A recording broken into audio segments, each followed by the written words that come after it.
Whoosh, whoosh, whoosh. Tunog sa mga basog na hangin kag balon.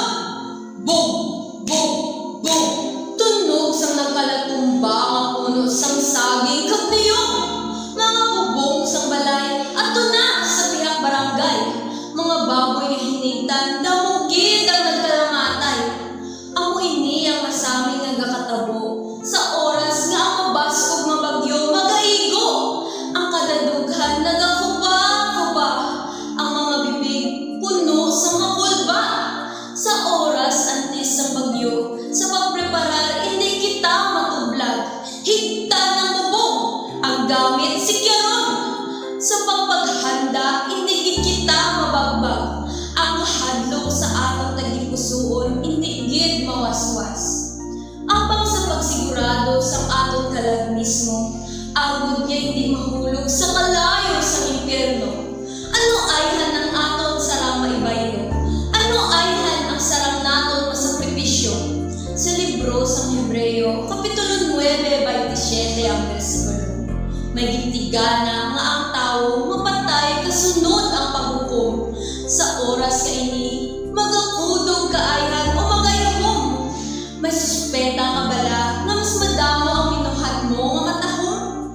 Sa aton pagpreparar sa aton kamatayon, kadamugid sa katawhan nga nagadihon-dihon, nga dapat tuno ang nabuhat mo nga eksakto, mas mabugat sa mga sala nga binuhatan, bisan isa lang kagramo.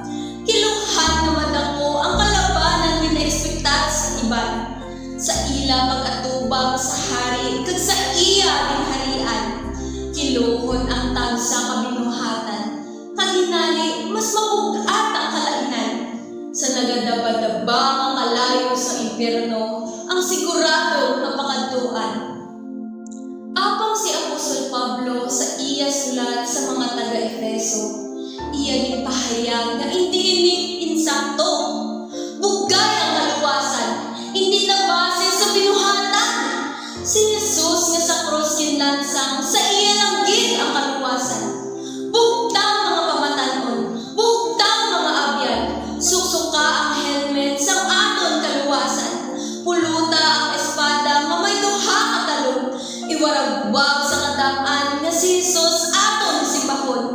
Siya ang mag-aabot sa hindi mapaktan nga tinuod, katulad sa makawat sa tungang kagabihon.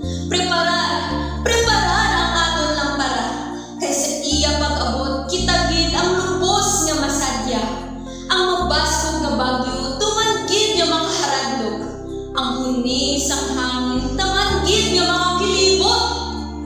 Apang ang kalayo nga sa impyerno nagadaba-daba, hindi matupungan sa bisan ano nga trahedya. Sikira ang imo kalag pamatanon.